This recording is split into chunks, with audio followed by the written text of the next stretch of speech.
नमस्कार दोस्तों, आज मैं आपके सामने एसिड बेस सॉल्ट का नेक्स्ट वीडियो लेके आ गया हूँ।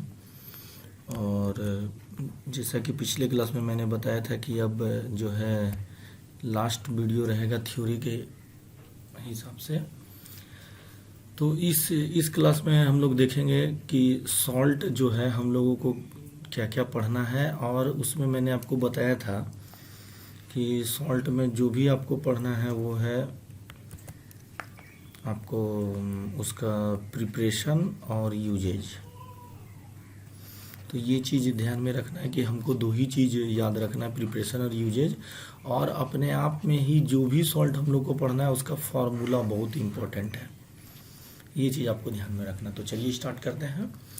तो सबसे पहले यहाँ हम लोग देखते हैं केमिकल्स फ्रॉम कॉमन सॉल्ट। तो जो कॉमन सॉल्ट हम लोग यूज करते हैं, तो हम लोग कॉमन सॉल्ट क्या यूज करते हैं? सोडियम क्लोराइड, जिसको कि टेबल सॉल्ट भी बोलते हैं। तो sea water contains many salt dissolve in it. Evaporation और distillation method used for separate salt from sea water. तो ये तो चीज़ तो इम्पोर्टेंट है। इवापोरेशन मतलब हो गया कि जैसे आप जो भी सी वाटर लिए उसमें से जितना भी वाटर है वो वेपर बन के उड़ गया। लेकिन डिस्टिलेशन में क्या होता है कि इस वेपर को हम लोग स्टोर करते हैं, जिससे कि हम लोगों को क्या होता है कि पानी मिल जाता है और उसका हम लोग फर्दर यूज कर सकते हैं। और एक तरफ हम लोग को क्या मिल जाएगा? सॉल्ट। तो जनरली क्या होता है कि जो सी वाटर में जो सॉल्ट होता है वो मिक्सचर ऑफ सॉल्ट होता है। दैट मीन्स कि उसमें different types of salt present रहते हैं, केवल सोडियम के ही नहीं, मैग्नीशियम और कैल्शियम को भी। तो उसको फिर हम लोग कैसे अलग करते हैं? तो ये बहुत टफ नहीं है। इसके लिए हम लोग क्या करते हैं कि जैसे हर सॉल्ट का अपना एक सोलबिलिटी होता है। सोलबिलिटी मतलब घुलना। तो मतलब उसको घुलने के लिए हम लोग वाटर में घोल सकते हैं या ऑर्गेनिक सॉल्वेंट में। सॉल्वेंट मतलब जिसमें कि हम लोग उसको घोलें। सारे को घोल दिए हम लोग, और घुल जाने के बाद सबका अपना एक क्रिस्टलाइजेशन का मेथड होता है। तो सब अलग अलग सेल्फ मतलब एक साथ ना होके अलग अलग क्रिस्टलाइज होगा। जैसे मान लीजिए कि ये सॉल्वेंट है, तो इसमें हम लोग मतलब जो पूरा सॉल्ट है उसको घुला लिए, जो भी हम लोग को मिला सी वाटर से। घुला लेने के बाद जब इसको हम लोग छोड़ देते हैं तो क्या होता है कि इसमें जब घुलता है तो उसको मतलब हम लोग बोलते हैं कि डिसॉल्व किए। और जब वो अपने सॉलिड स्टेट में जाएगा तो उसको हम लोग बोलते हैं क्रिस्टलाइजेशन। तो जब सॉलिड स्टेट में जाएगा तो सोडियम के सॉल्ट अलग क्रिस्टलाइज होगा, कैल्शियम का अलग होगा और मैग्नीशियम का अलग होगा। तब उसमें से हम लोग मैग्नीशियम को अलग कर लेंगे। तो इस तरीके से हम लोग क्या देखें कि सी वाटर में सॉल्ट है लेकिन डिफरेंट टाइप्स ऑफ सॉल्ट है। तो सबसे पहले वो सारे सॉल्ट को निकालना है, और फिर सॉल्ट को निकालने के बाद हम लोग उसको सॉल्युबिलिटी और क्रिस्टलाइजेशन के मेथड से उसको हम लोग अलग कर लेते हैं सोडियम सॉल्ट को। नेक्स्ट, अब ये क्या है कि जैसे बहुत साल पहले, बहुत पुराना, मतलब ये देखिए शताब्दियों के पहले समुद्र का जो पानी है वो क्या हो रहा है कि वो जम जा रहा है, ड्राइड अप हो जा रहा है। तो वो किस तरीका से, उसको जमने से कैसा हो जा रहा है कि वो मतलब आप एक इमेजिन कीजिए कि आपने जितना भी जैसे जो ये पूरा समुद्र है और ये पूरा का पूरा क्या हो गया है, अब सॉलिड हो गया। तो वो कैसा कैसा हो जाता है, उसमें चूंकि समुद्र के पानी में क्या रहता है, सी वाटर में रहता है सॉल्ट।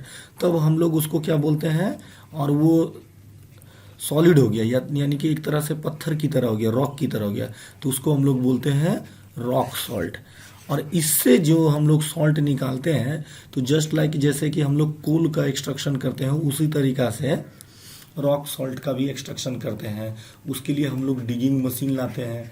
डिगिंग मशीन करने का मतलब हो गया कि जिससे कि हम लोग उसको मतलब गड्ढा किए, काटे और लोड किए, और उसके बाद उसको ट्रांसपोर्ट किए।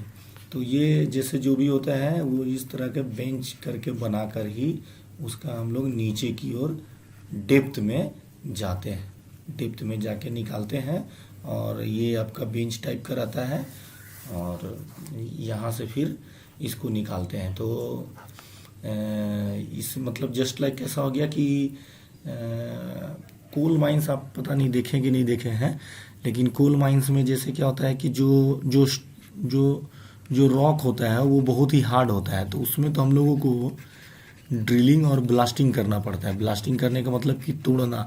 मूवीज में आप देखे होंगे, चाहे किसी धारावाहिक में आप लोग देखे होंगे, लेकिन यहाँ पे रॉक सॉल्ट में क्या होता है कि वैसा रॉक बहुत हार्ड होता नहीं है, लेकिन फिर भी जो डिगिंग मशीन होता है उसका कैपेसिटी और वो रोबस्ट मशीन होता है, जिससे कि उसको हमको काटते हैं और फिर उसको ट्रांसपोर्ट करते हैं। तो रॉक सॉल्ट का फॉर्मेशन जो हुआ कैसे हुआ कि बहुत सारे मतलब जो समुद्र है मतलब बहुत ईयर पहले वो कैसा हो गया, ड्राइड अप हो गया, यानी कि वो जम गए, तो उसको हम लोग रॉक सॉल्ट करते हैं।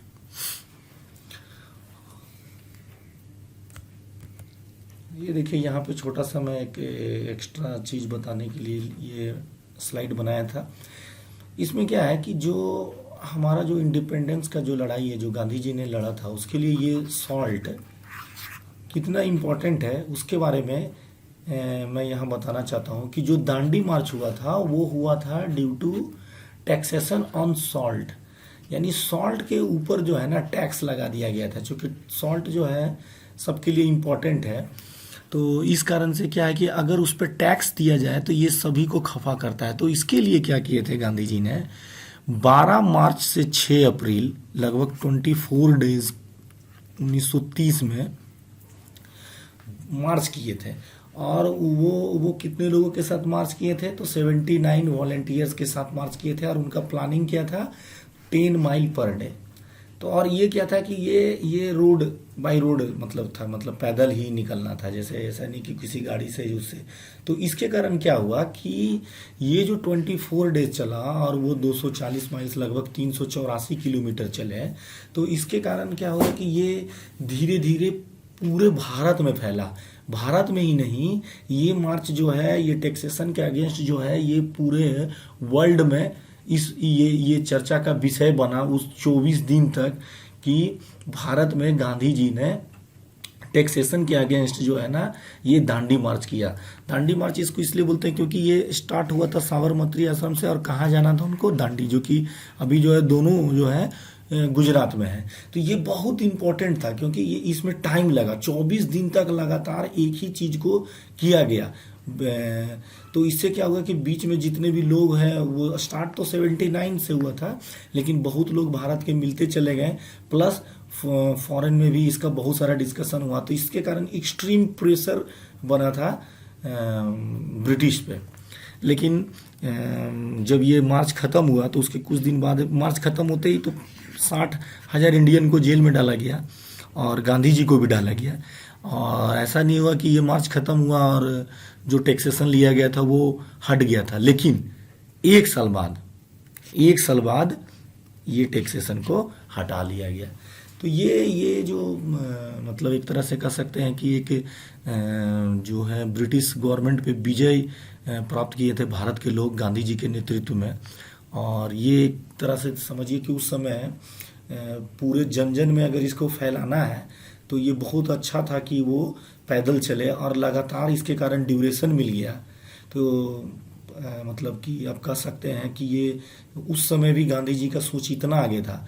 सभी को मतलब ऐसा लग सकता है कहीं अनशन में बैठ गए चाहे जो भी हो, लेकिन ये एक अलग तरह का आप कह सकते हैं कि अंग्रेजों के विरुद्ध जो है ना ये नीति अपनाए थे गांधी जी, जिसका कि बहुत देशों में भी चर्चा हुआ और भारत के लोग भी इससे जुड़े। यही कारण था कि 60,000 लोगों को जेल में डाला गया, क्योंकि ये धीरे धीरे बहुत ब्रॉड वे में ये मार्च हो गया था। स्टार्ट तो 79 लोग के साथ ही हुआ था।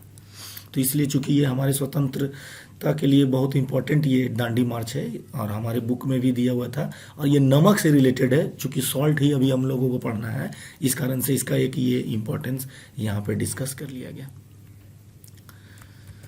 अब यहाँ पे देखिए कॉमन सॉल्ट। तो कॉमन सॉल्ट हमारे पास क्या है, कॉमन सॉल्ट हमारे पास NaCl है, और उसके हम लोग पढ़ते हैं। और इस उस कॉमन सॉल्ट से ही बहुत सारे इंपॉर्टेंट कंपाउंड का फॉर्मेशन होता है, जिसको कि हम लोग आगे पढ़ेंगे। ये सारा चीज़ हम लोगों को पढ़ना है। अब एक यहाँ पे है इलेक्ट्रोलाइसिस ऑफ NaCl सॉल्यूशन, जिसको कि हम लोग ब्राइन भी बोलते हैं। ये चीज़ याद रखना है कि NaCl सॉल्यूशन को हम लोग क्या बोलते हैं, ब्राइन बोलते हैं। बहुत इंपॉर्टेंट है, नहीं जानने पे ये लगता है कि ब्राइन है क्या। तो जो इलेक्ट्रोलाइसिस होता है उसमें हम लोग 2 इलेक्ट्रोड का यूज करते हैं, 2 इलेक्ट्रोड का यूज करते हैं। और ये दोनों इलेक्ट्रोड जो है वो कार्बन का है। थोड़ा सा ये तिरछा बन गया है। ये इलेक्ट्रोड किस चीज़ का बना होता है, ये बना होता है कार्बन के इलेक्ट्रोड है। और इसको फिर हम लोग कनेक्ट करते हैं। तो देखिए ये बैटरी है, तो बैटरी का सिंबल आप फिजिक्स में पढ़े होंगे। ये पॉजिटिव हेड है इसका और ये इसका निगेटिव हेड। तो इस पॉजिटिव हेड के कारण यहाँ पे ये पॉजिटिव आ गया और ये निगेटिव आ गया। देखिए जैसे जैसे मैं बता रहा हूँ ये इंपॉर्टेंट है, क्योंकि किधर पॉजिटिव दें किधर निगेटिव दें ये थोड़ा सा प्रॉब्लम होता है। तो ये पॉजिटिव हेड आया, तो पॉजिटिव जो हेड होता है, जो इलेक्ट्रोड होता है, उसको हम लोग एनोड बोलते हैं। और जो निगेटिव आया इसको हम लोग कैथोड बोलते हैं। और ये जो सॉल्यूशन है ये NaCl है, दैट मीन्स कि ये ब्राइन सॉल्यूशन है। अब यहाँ पे देखिए क्या हुआ कि जो ये सर्किट पूरा हुआ, तो सर्किट क्या है कि सॉल्यूशन के अंदर, जैसे ये मेटल वायर है, सॉल्यूशन के अंदर जो करंट का सर्किट पूरा होगा वो होगा ड्यू टू आयंस। और मेटल्स में कैसे होगा, तो मेटल्स में होता है इलेक्ट्रॉन। तो इलेक्ट्रॉन का जो मूवमेंट है वो इधर से इधर की ओर है ना। और यहाँ पे जो निगेटिव आयंस है, अभी निगेटिव आयंस पता चलेगा, देखिए आपको बताते हैं। NaCl है, तो ये आपका किस चीज में आयंस में टूटेगा, Na प्लस और Cl माइनस में। और जो वाटर है ये टूटेगा H प्लस और OH माइनस में।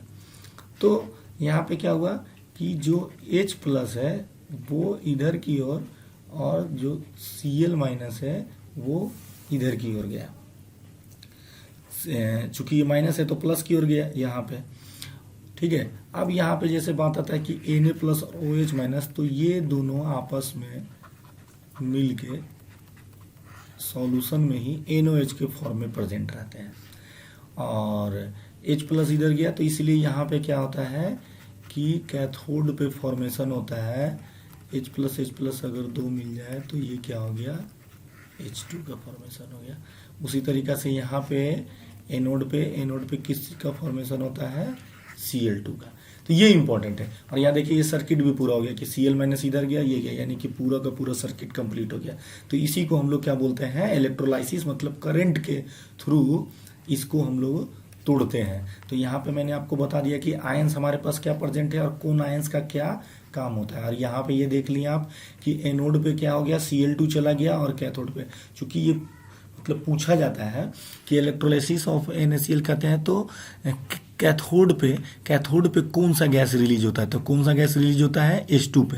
तो इसको याद नहीं करना है। अगर यहाँ पे आप अच्छे से समझ गए तो आपको समझ में आ जाएगा कि H प्लस आयन है तो वो माइनस वाले इलेक्ट्रोड पे ही जाएगा, और माइनस वाला इलेक्ट्रोड कौन सा है, कैथोड है। और Cl माइनस किस पे जाएगा, प्लस वाले पे, और वो क्या है, एनोड है। और ये इसमें बैटरी का कनेक्शन जो है पॉजिटिव आयन से एनोड के साथ कनेक्ट है, इसीलिए ये एनोड है। क्लियर है। तो यहाँ पे ये ऐसे टूट कर बनता है।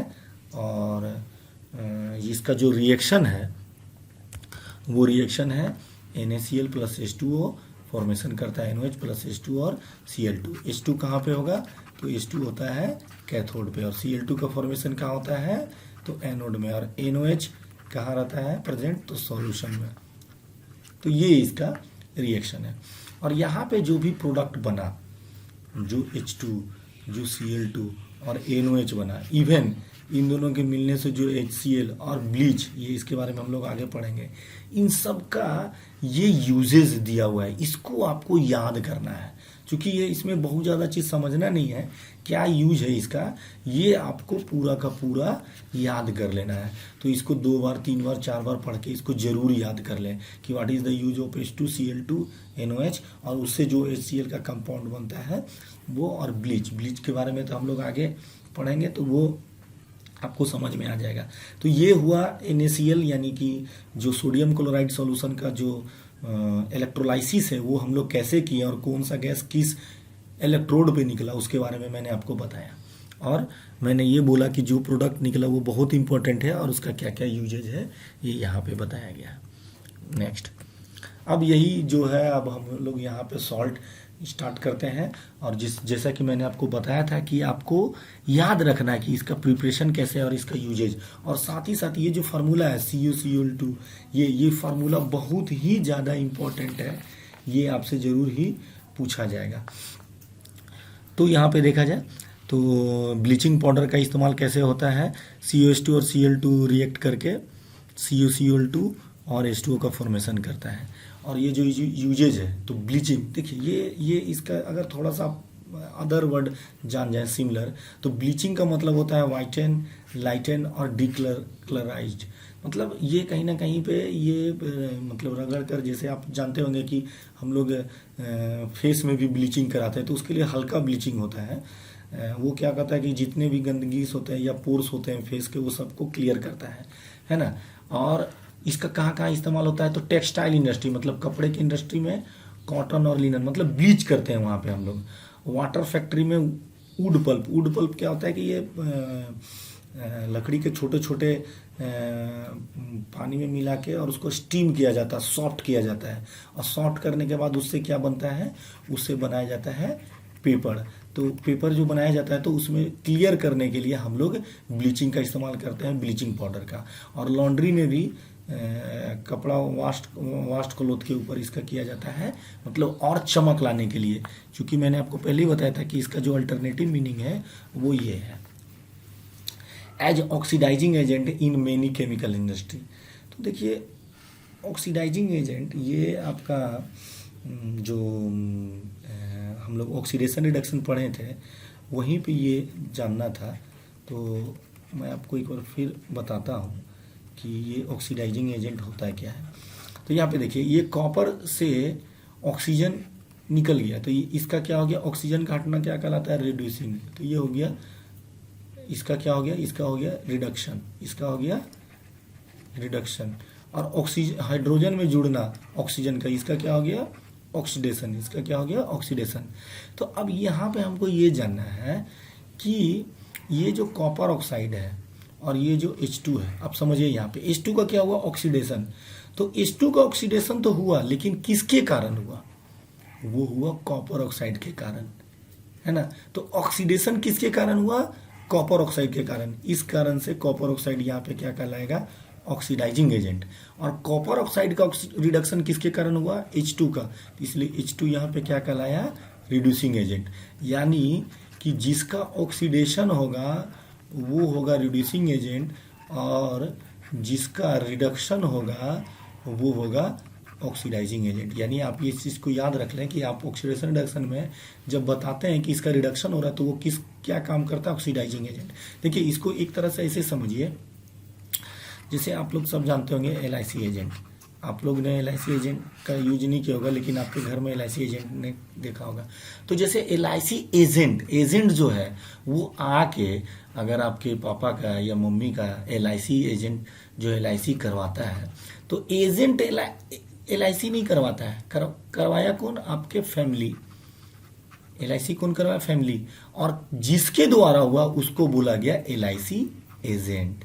LIC उसका नहीं होता है, उस आदमी का LIC नहीं होता है, वो एजेंट जो है उसका LIC नहीं होता है। उसी तरीका से जिसका ऑक्सीडेशन हुआ वो किसके कारण से हुआ, जैसे कॉपर ऑक्साइड को हम बोल रहे हैं ऑक्सीडाइजिंग एजेंट। तो कॉपर ऑक्साइड ऑक्सीडाइजिंग एजेंट क्यों हुआ, क्योंकि इसके कारण से H2 का ऑक्सीडेशन हुआ। क्योंकि ये ऑक्सीजन हट के हाइड्रोजन में अगर नहीं जुड़ता तो इसका ऑक्सीडेशन नहीं होता। तो इसके कारण से, ये खुद ऑक्सीडाइज नहीं हुआ, इसके कारण से हुआ, इस कारण से इसको ऑक्सीडाइजिंग एजेंट बोला गया। और हाइड्रोजन के कारण से रिडक्शन हुआ, इस कारण से इसको रिड्यूसिंग एजेंट बोला गया। तो इसको एक बार आप जरूर देख लीजिएगा, समझ में आ गया तो बहुत अच्छा है, नहीं समझ में आया तो आप इसको याद रख लीजिएगा कि जिसका रिडक्शन होगा वो ऑक्सीडाइजिंग एजेंट होगा और जिसका ऑक्सीडेशन होगा वो रिड्यूसिंग एजेंट होगा। डिसइंफेक्टिंग ड्रिंकिंग वाटर मतलब आप ये ब्लीचिंग पाउडर का तो आप जनरली यूज भी देखते होंगे कि ये समझ में आता है कि ये जो जितने भी कीड़े मकोड़े होते हैं सबको मारने के लिए इसका यूज किया जाता है, लेकिन इसका इंडस्ट्री में भी यूज होता है, जो कि यहाँ पे बताया गया। और ये कैसे बनता है ये भी आपको बताया गया, तो इसको जरूर याद रखें। नेक्स्ट है बेकिंग सोडा। तो बेकिंग सोडा NaCO3। तो आप देख रहे हैं कि इसका फॉर्मेशन कैसे हुआ, NaCl_H2O, NH3, NaCO3 और NH4, ये हुआ आपका बेकिंग सोडा। तो इसका प्रिपरेशन जरूर याद रखिए, आपको अपने आप ही लग रहा होगा कि ये जो है ये रिएक्शन इंपॉर्टेंट है। और इसका बैलेंसिंग मैं नहीं करता हूँ, अब जब से मैंने आपको बैलेंसिंग बताया तब से मैंने किसी भी रिएक्शन का बैलेंस नहीं किया, केवल इसलिए कि आप इसको कर लें और इसका प्रैक्टिस भी कर लें। तो आप यहाँ पे क्या देख रहे हैं कि ये आपका बना प्रिपरेशन हुआ, तो इसको ज़रूर याद कर लें, क्योंकि ये चीज़ में कुछ वैसा बहुत ज़्यादा समझाने का नहीं है, इसलिए इसको आपको याद ही करना पड़ेगा। फिर जो बेकिंग सोडा होता है उसको जब हम लोग हीट करते हैं तो वो फॉर्मेशन करता है Na2CO3 H2O और CO2 का। इसका हम लोग इस रिएक्शन का भी आगे क्या यूज है ये आपको हम बताएंगे। तो इसका यूजेज क्या है, तो बेकिंग पाउडर किससे बनता है, बेकिंग सोडा से ही। बेकिंग सोडा में अगर थोड़ा सा भी हम लोग एसिड मिलाते हैं, और वो कौन सा एसिड होता है, टार्टरिक एसिड, जो कि वीक एसिड होता है, तो ये बेकिंग पाउडर का निर्माण फॉर्मेशन करता है। और ये बेकिंग पाउडर बहुत ही यूजफुल है हमारे घर में किसी भी चीज़ के लिए, इसको जैसे कि मैं आपको आगे बताऊंगा। तो यहाँ पे देखिए बेकिंग पाउडर क्या होता है कि जैसे ये एसिड हो गया, H+ हो गया, और ये बेकिंग मतलब जो है आपका सोडा है, तो ये रिएक्ट करके जैसे आप देख रहे हैं कि CO2 H2 और सोडियम सॉल्ट ऑफ एसिड बनाता है। तो ये CO2 जो फॉर्मेशन होता है, ये जो हम लोग बेकिंग सोडा में जैसे ये एसिड का फॉर्मेशन की है, तो ये CO2 और H2O जो हुआ, तो आप देखिए ये क्या करता है कि ये जो CO2 प्रोड्यूस हुआ, CO2 produce during the reaction causes bread और cake to rise making them soft and spongy.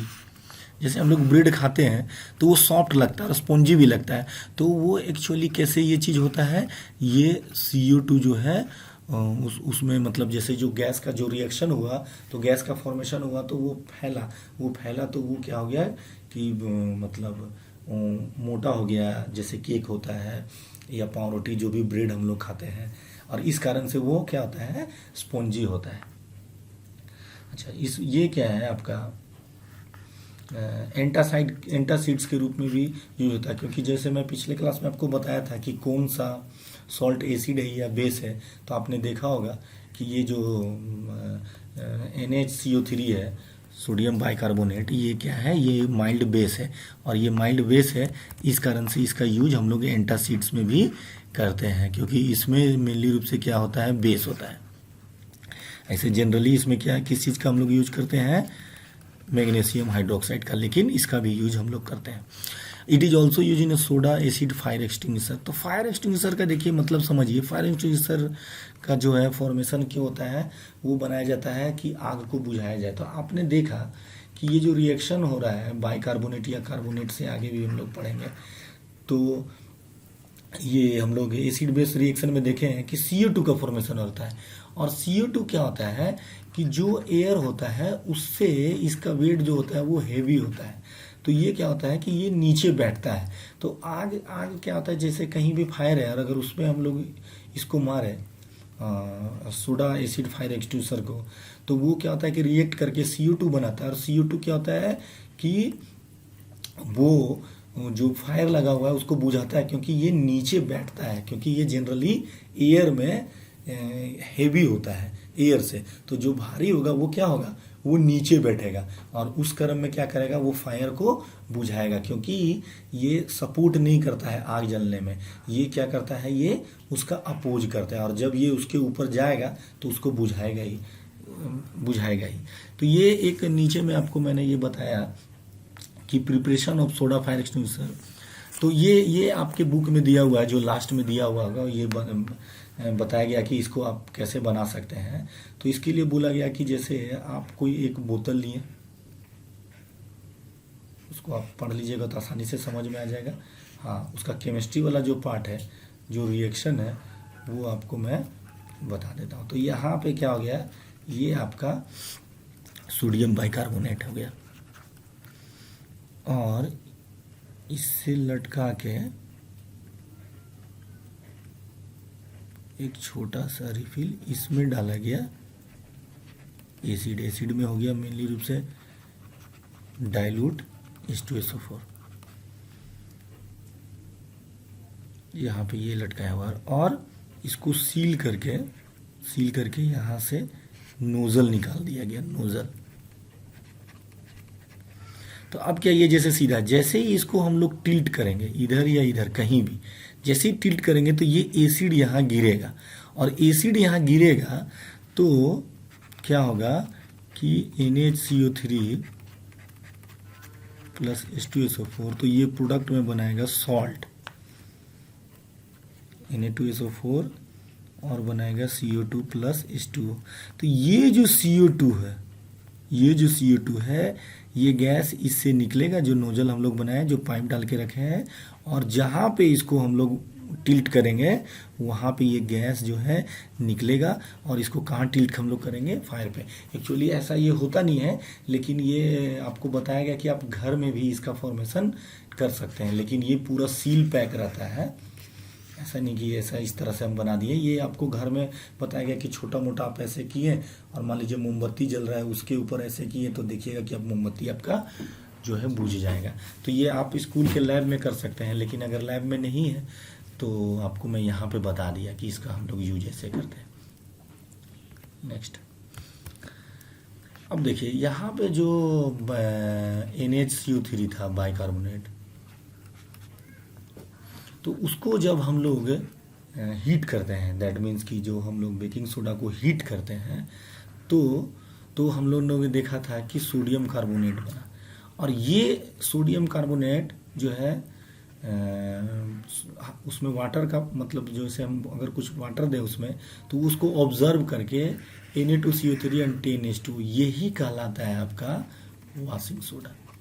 तो ये आपको याद रखना। देखिए आपसे जब से पूछा जाएगा कि what is the formula of the baking soda, तो NaCO3, and what is the formula of the washing soda, तो Na2CO3.10H2O। ये 10H2O कैसे होता है और ये कहाँ रहता है, इसके बारे में हम लोग आगे डिस्कस करेंगे। और एक बार हम पिछले क्लास में या पहले के वीडियो में मैंने बताया भी है कि ये जो वाटर है ये क्रिस्टल ऑब्जर्व कर लेता है, और वो कहीं कहीं जो गैप रहता है उसके अंदर में ये फंसा हुआ रहता है। ठीक है, अब इसका यूजेज आप देख लीजिएगा, इस यूजेज को आप याद कर लीजिएगा। यहाँ पे एक केमिकल कंपाउंड बोरेक्स आया है, और ये इम्पोर्टेंट बहुत ज़्यादा है, इसलिए इसका हम फार्मूला बता दे रहे हैं आपको।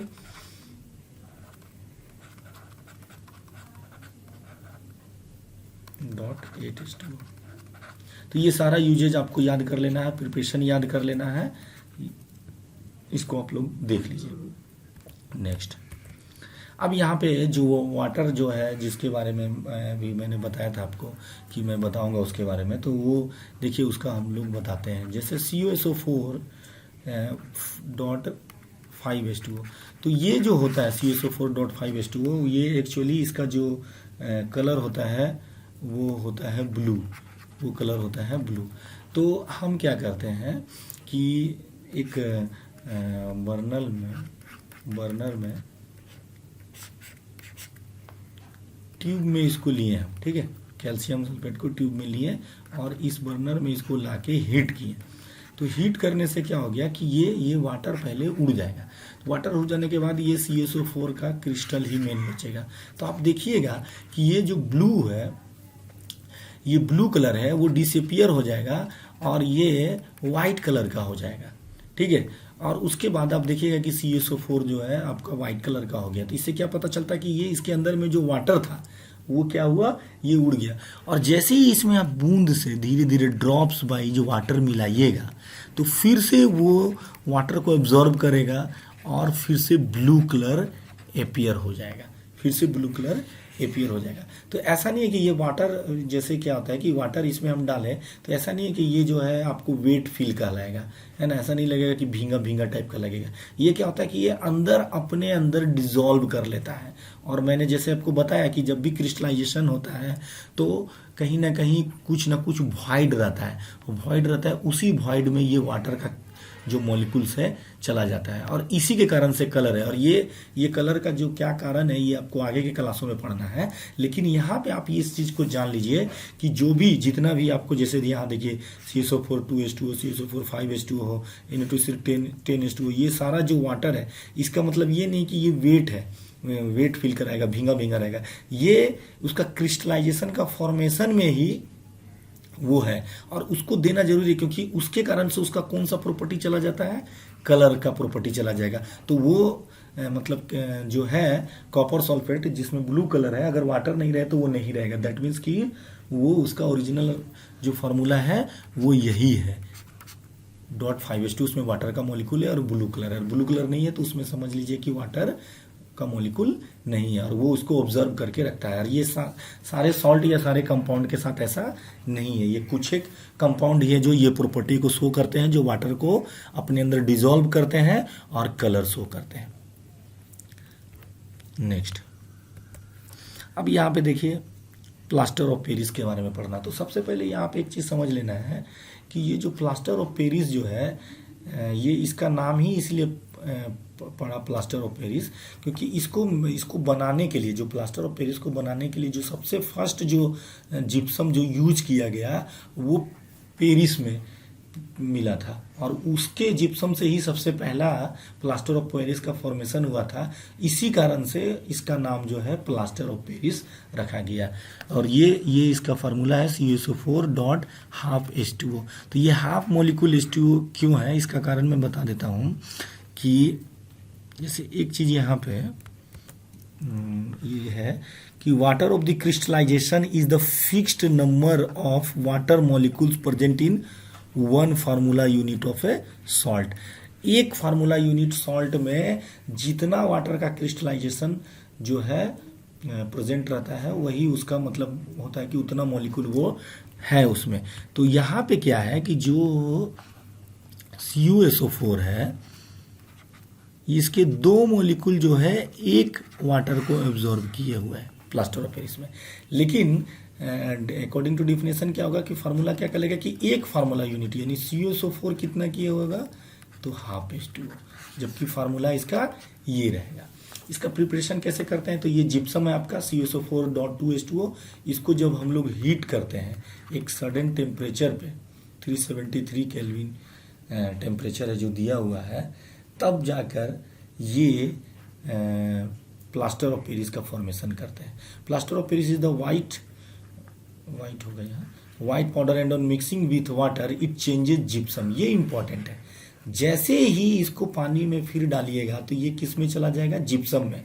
और जिप्सम में क्या होगा, वाटर को ऑब्जर्व, देख लीजिए एक मॉलिक्यूल आपका प्लास्टर ऑफ पेरिस का हाफ वाटर को ऑब्जर्व किए हुए हैं, जबकि यहाँ पे जिप्सम कितने का किए हुए हैं, 2 का, यानी इससे 3/2 टाइम्स मोर। तो ये जब इसमें वाटर डालिएगा, डालने से ये किस में चेंज हो जाएगा, जिप्सम में। और जिप्सम कैसा है, तो जिप्सम है हार्ड सॉलिड। इसी कारण से देखते हैं हम लोग कि जब किसी का फ्रैक्चर या कुछ होता है तो जब उसमें प्लास्टर किया जाता है तो उसको सूखने के लिए टाइम दिया जाता है, क्योंकि उसमें पानी जो है वो क्या करता है कि वो अंदर ऑब्जर्व कर लेता है। पहले क्या होता है, वो गीला रहता है, पानी उड़ता नहीं है, वो अंदर में ऑब्जर्व कर लेता है, और किस चीज़ का फॉर्मेशन करता है, जिप्सम का। तो स्टार्टिंग में तो वो प्लास्टर ऑफ पेरिस रहता है, लेकिन आफ्टर वाटर के ऑब्जर्वेशन के बाद वो क्या हो जाता है, वो बन जाता है आपका जिप्सम। इसी कारण से वो हार्ड और सॉलिड हो जाता है।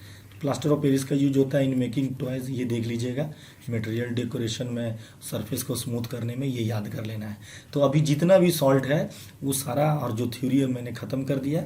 आपको उसका प्रिपरेशन और यूजेज ये मोस्ट इम्पॉर्टेंट है, और जो कुछ भी मैंने आपको बताया उसको इस वीडियो में देखिए और इसको याद रखिए। नेक्स्ट क्लास में, नेक्स्ट वीडियो में मैं आपको प्रॉब्लम बताऊंगा इस चैप्टर का जो भी बचा हुआ है पूरा। धन्यवाद।